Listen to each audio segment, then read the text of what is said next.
अगर आप भी चाहते हैं नए वीडियो एवं नए ऑडियो देखने एवं सुनने के लिए तो हमारे गोल्ड स्टूडियो चैनल को सब्सक्राइब जरूर करें एवं बेल आइकन दबाना ना भूलें। बोला बोला बैजूनाथ बाबा की।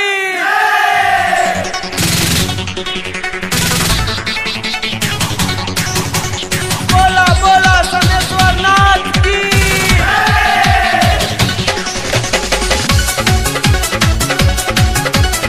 Nishu recording studio Jalalpur.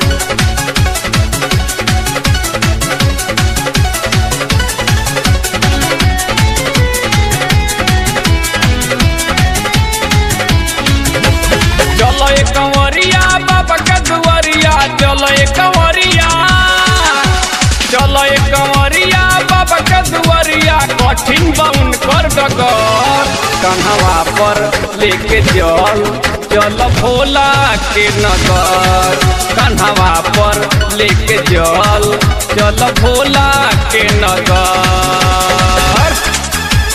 बोला बोला केदारनाथ बाबा की।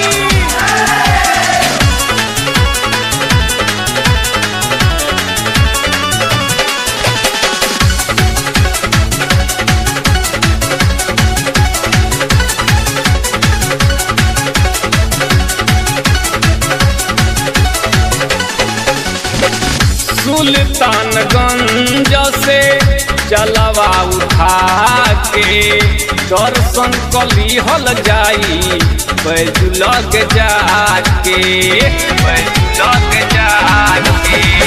सुल्तानगंज से जलवा उठा के दर्शन कलिहल जाई बैजू लग जाके। चल जाई घूमत भगती में झूमत दिलवा में नहीं बाट छत। कन्हवा पर लेके चल भोला के नगर। कन्हवा पर लेके चल भोला के नगर। बोला बोला देवर बाबा की।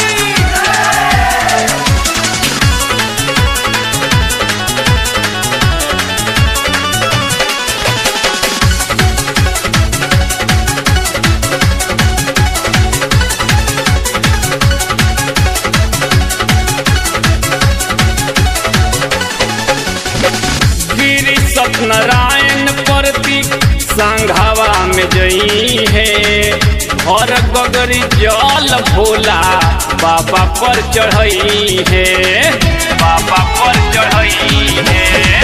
गिरी सत्यनारायण प्रतीक संघवा में जई है और गगरी जल भोला बाबा पर चढ़ई है। हो जा सभेलीन आइल सावन के दिन चलल शिवजी के पुराण तक। कन्हवा पर लेके चल भोला के नगर। कन्हवा पर लेके चल भोला के नगर।